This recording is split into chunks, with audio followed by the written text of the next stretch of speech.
We do a lot of cold reading at NYC Playwrights, and so I asked Bruce Barton, who has been with the group since the very beginning, if he had any thoughts to share on the art and craft of doing a cold reading. Cold reading is sort of like doing Shakespeare or like singing and dancing.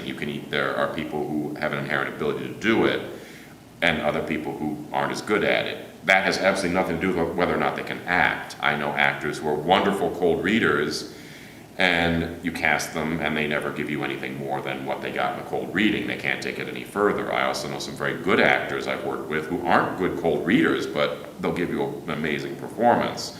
So it's a sort of a separate skill set, but it's a good one to have because that's how most casting is done. Oh, the pain returns unto my side. Accursed be pain and all that it portends. Such revenge the Almighty has on me, for now the torturer tortured shall be. Where was my mind? Doth it match my speech? Yes, sir. You are well comprehensible. You spoke of the peak of your profession, your saving of the Queen. Yes, I must get straight into the point before speech thins into a cloudy stream. The way I handle cold reading materials, basically I try to cheat. I basically try to sit there and spend as much time as I can looking ahead while other people possibly are reading stuff that I'm not in, so I can have some idea of what's coming up so that I'm not suddenly turning the pages and having surprises. And see if it's time to sup. I live for her meaty treats and oh, those plum puddings. Aye, her puddings are plump, all right. They both laugh lecherously. If your character, say, has a secret that doesn't maybe come out in the reading, but it's an important part of the character. Yeah, I'd like to know that. That's something hopefully the playwright will have told me. It's always useful to have input from the playwright in terms of, well, okay, what's happening with this character? Give me some clues. Don't just hand me the script and unless everything in the writing is really self-evident, and there's stuff I need to know that's going to inform my choices, then you better tell me what that is. Sir, shall I fetch your wife? Yes, shortly, but one moment, if you please.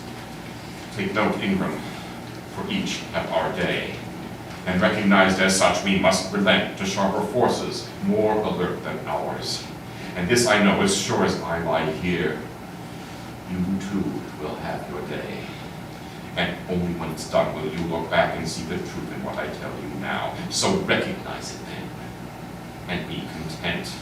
So what happens if you've made the wrong choice because, say... Then you better immediately make a 180-degree turn and commit to the other choice, immediately. It's what you have to do. If you've suddenly discovered that this character that you've been playing is a, sweet, sensitive guy, and something has clearly indicated that he's not, well, you need to immediately commit to the other choice. That's fine. I mean, it's a cold reading, but you can't continue to make the obvious wrong choices. Besides, it's good to have two employers. I've had no truck with him.